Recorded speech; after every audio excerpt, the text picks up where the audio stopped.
हर हर महादेव। जय श्री हरि विष्णु। प्रिय श्रोताओं, सावन मास की पुत्रदा एकादशी व्रत पौराणिक कथा के अनुसार एक बार एकादशियों के महात्म का आनंद लेते हुए धनुर्धर अर्जुन ने भगवान श्री कृष्ण से कहा, हे प्रभु, हे कमल नयन, ये कल्याणकारी और महापुण्यदायी कथाएं सुनकर मेरे आनंद की सीमा नहीं है। मेरी जिज्ञासा और भी बढ़ती जा रही है। हे मधुसूदन, अब आप मुझे श्रावण माह के शुक्ल पक्ष की एकादशी की कथा सुनाने की कृपा करें। इस एकादशी का क्या नाम है और इसके व्रत का क्या विधान है? इसमें किस देवता का पूजन किया जाता है और इसका व्रत करने से किस फल की प्राप्ति होती है? कृपा करके ये सब विस्तार से बताइए।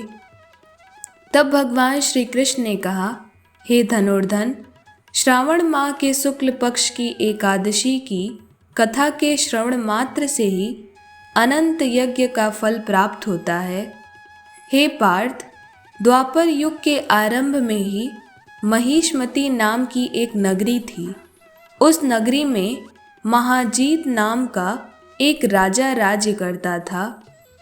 वह पुत्रहीन था, इसीलिए वह सदा दुखी रहता था। उसे वह राज्य, सुख और वैभव सभी कुछ बड़ा ही कष्टदायक प्रतीत होता था, क्योंकि पुत्र के बिना मनुष्य को इस लोक और परलोक दोनों में ही सुख नहीं मिलता है।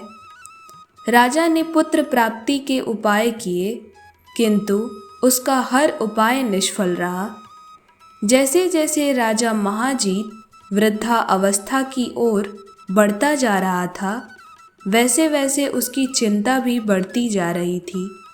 एक दिन राजा ने अपनी सभा को संबोधित करते कहा कि न तो मैंने अपने जीवन में कोई पाप किया है और न ही अन्यायपूर्वक प्रजा से धन एकत्रित किया है, न ही कभी प्रजा को कष्ट दिया है और न ही कभी देवता और ब्राह्मणों का निरादर किया। मैंने प्रजा का सदैव अपने पुत्र की तरह पालन किया, कभी किसी से ईर्ष्या भाव नहीं किया, सभी को एक समान समझा है। मेरे राज्य में कानून भी ऐसे नहीं हैं जो प्रजा में अनावश्यक डर उत्पन्न करें। इस प्रकार धर्मयुक्त राज्य करने पर भी मैंने इस समय अत्यंत कष्ट पाया। इसका क्या कारण है, मेरी समझ में कुछ नहीं आ रहा है। आप इस पर विचार करें कि इसका क्या कारण है और क्या इस जीवन में मैं इस कष्ट से मुक्त हो पाऊंगा। राजा के इस कष्ट के निवारण के लिए मंत्री आदि विचार कर वन की तरफ चल दिए, ताकि वहां जाकर किसी ऋषि मुनि को राजा का दुख बताकर कोई समाधान पा सके। वन में जाकर उन्होंने श्रेष्ठ मुनियों के दर्शन किए।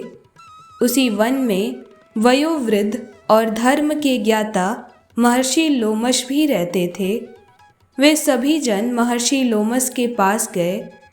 उन सब ने महर्षि लोमश को दंडवत प्रणाम किया और उनके सम्मुख बैठ गए। महर्षि लोमश के दर्शन से सभी को बड़ी प्रसन्नता हुई और सब ने महर्षि लोमश से प्रार्थना की कि हे देव, हमारे अहोभाग्य हैं कि हमें आपके दर्शनों का सौभाग्य प्राप्त हुआ। मंत्री की बात सुन लोमश ऋषि ने कहा, हे मंत्रीवर, आप लोगों की विनम्रता से मैं अति प्रसन्न हूँ। आप मुझसे अपने आने का प्रयोजन कहिए। मैं आपके कार्य को अपने सामर्थ्य के अनुसार अवश्य ही करूँगा, क्योंकि हमारा शरीर ही परोपकार के लिए बना है। लोमश ऋषि के ऐसे मृदु वचन सुनकर मंत्री ने कहा, हे ऋषिवर, आप हमारी सभी बातों को जानने में ब्रह्मा से भी ज़्यादा समर्थ हैं, अतः आप हमारे संदेह को दूर कीजिए। महिष्मती नाम की नगरी के हमारे महाराज महाजीत बड़े ही धर्मात्मा और प्रजा वत्सल हैं। वह प्रजा का पुत्र की तरह धर्मानुसार पालन करते हैं, किंतु फिर भी वे पुत्रहीन हैं। हे महामुनि, इससे वह अत्यंत दुखी रहते हैं। हम लोग उनकी प्रजा हैं, हम भी उनके दुख से दुखी हो रहे हैं, क्योंकि राजा का प्रजा का यह कर्तव्य है कि राजा के सुख में सुख माने और दुख में दुख। हमें उनके पुत्रहीन होने का अभी तक कारण ज्ञात नहीं हुआ है, इसीलिए हम इस प्रश्न का उत्तर जानने आपके पास आए हैं। अब आपके दर्शन करके हमको पूर्ण विश्वास है कि हमारा दुख अवश्य ही दूर हो जाएगा, क्योंकि महान पुरुषों के दर्शन मात्र से ही प्रत्येक कार्य की सिद्धि हो जाती है। अतः आप हमें बताने की कृपा करें कि किस विधान से हमारे महाराज पुत्रवान हो सकते हैं। हे ऋषिवर, यह आपका हम पर और हमारे राज्य की प्रजा पर बड़ा ही उपकार होगा। ऐसी करुण प्रार्थना सुनकर लोमश ऋषि ने नेत्र बंद करके राजा के पूर्व जन्मों पर विचार करने लगे। कुछ ही क्षणों बाद उन्होंने विचार करके कहा कि हे भद्रजनों, यह राजा पिछले जन्म में अत्यंत उद्दंड था तथा बुरे कर्म किया करता था। उस जन्म में यह एक गांव में दूसरे गांव में घूमा करता था। एक बार ज्येष्ठ माह के शुक्ल पक्ष की एकादशी के दिन की बात है। यह राजा 2 दिन से भूखा था। दोपहर के समय एक जलाशय पर जल पीने गया था। तब उस स्थान पर उसी समय एक गाय भी जल पी रही थी। राजा ने उसको प्यासे ही भगा दिया और स्वयं जल पीने लगा। हे श्रेष्ठ पुरुषों, इसीलिए राजा को इस जन्म में यह कष्ट भोगने पड़ रहे हैं। एकादशी के दिन भूखा रहने का फल यह हुआ कि इस जन्म में यह राजा है और प्यासी गाय को जलाशय से भगाने के कारण पुत्रहीन है। तब मुनि की बात सुनकर सभी सदासद प्रार्थना करने लगे कि हे ऋषि श्रेष्ठ, शास्त्रों में ऐसा लिखा है कि पुण्य से पाप नष्ट हो जाते हैं। अतः कृपा करके आप हमें कोई ऐसा उपाय बताइए जिससे हमारे राजा के पूर्व जन्म के पाप नष्ट हो जाएं और उन्हें पुत्र रत्न की प्राप्ति हो।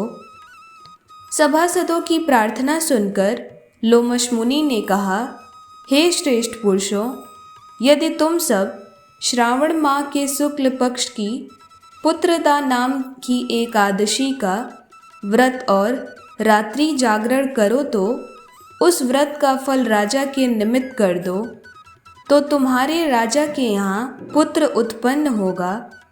राजा के सभी कष्टों का नाश हो जाएगा। इस उपाय को जानकर मंत्री सहित सभी ने महर्षि लोमश को कोटि कोटि धन्यवाद दिया तथा उनका आशीर्वाद लेकर अपने राज्य को लौट गए।